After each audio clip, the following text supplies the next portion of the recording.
chỉ mới lượng chiều lượng này em nàyนี่ค่ะเนาะในแอปไหนค่ะใช่ก็ขอย้อนมานี่ค่ะเนาะนะคะอันดังสุด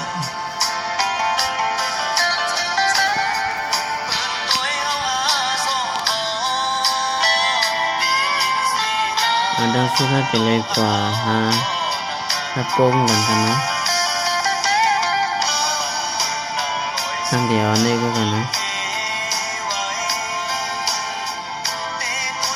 ติดตัดค่ะเนาะเดี๋ยวมองหน้าอย่างนี้ค่ะมันใหญ่นะคะเนาะเต้งมองได้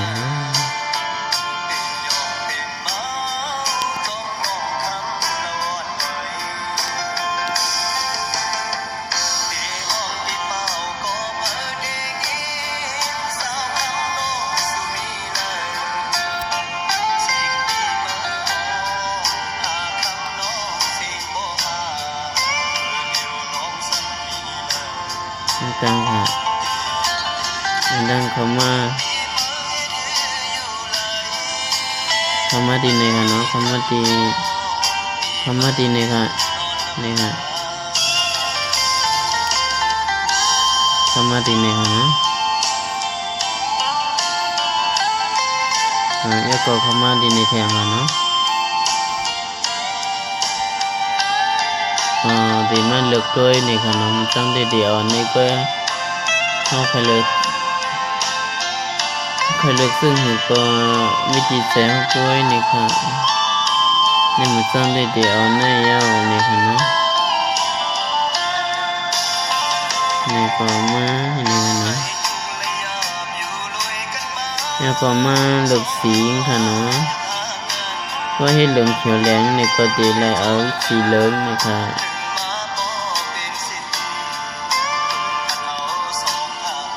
เนาะแล้วก็มาเรียกเป็นสองอันนี้ค่ะนี่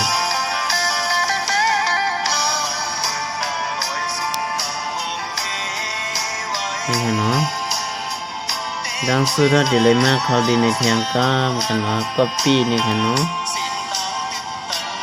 ในกี่ในค่ะเดี๋ยวออกมาสิ่งในค่ะแล้วก็ออกมาสิ่งนี้ให้เขา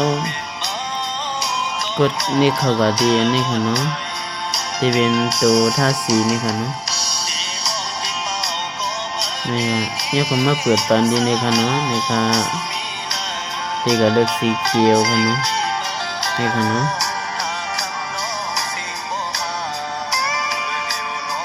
นี่ค่ะเนาะตกลงค่ะแล้วก็เข้ามาในจังก้ามนี่ค่ะเนาะนี่copy ออกมาแทงยาวแล้วก็นี่เป็นกันเลยมาให้มันยาวๆนี่ค่ะเนาะนั่นเลือกสีแดงค่ะนี่ค่ะ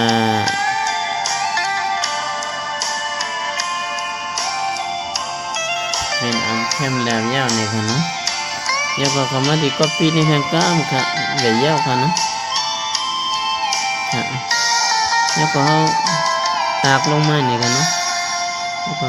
พอดีนี่ค่ะนี่ตัวที่มีเป็นตัวเป็นที่มีกวักนี่นี่ค่ะเนาะแล้วก็โอเคนี่ค่ะเนาะคนไทยค่ะแล้วก็เข้ามาในทางก้ามค่ะเนาะที่มันเลือกตรงวงในกลางมันนี่ค่ะเนาะ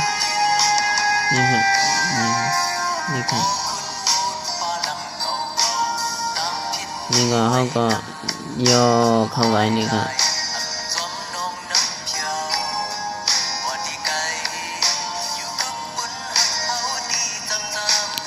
นี่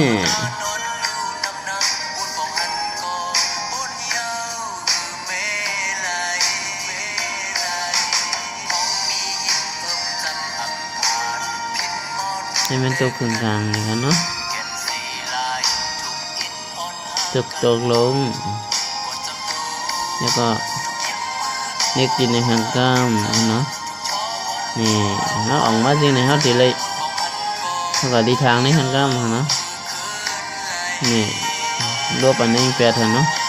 khen anh em phe này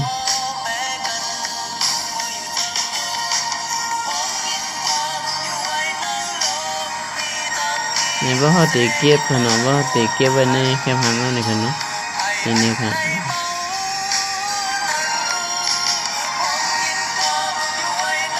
อันนี้ก็เลยค่ะอันนี้ก็เลยค่ะ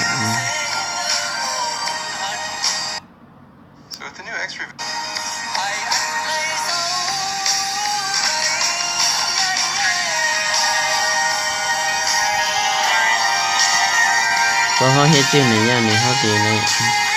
มันลึกแค่ทางค่ะเนาะเขาตีเขาตีเปลี่ยนอันในค่ะเนาะขึ้นหลังในค่ะเนาะขึ้นอันห้องตั้งหลังนั่นค่ะเนาะ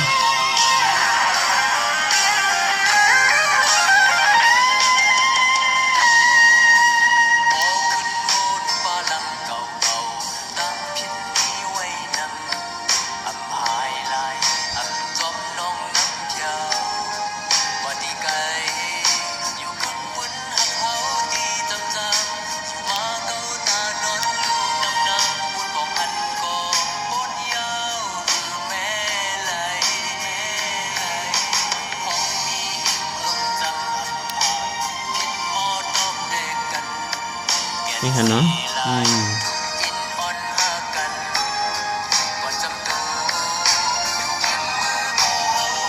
นี่ตั้งแต่เขาตีมาปีนแทงเขาเนาะปีนอันนี้เขามาแทงปีกระหังแทงค่ะ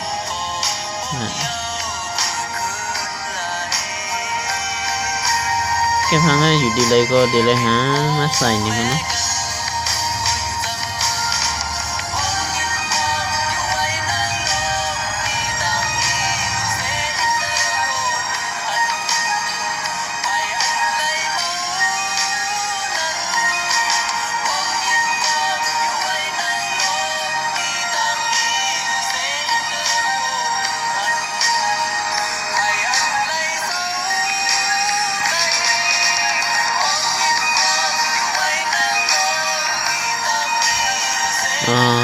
cái này coi khả ná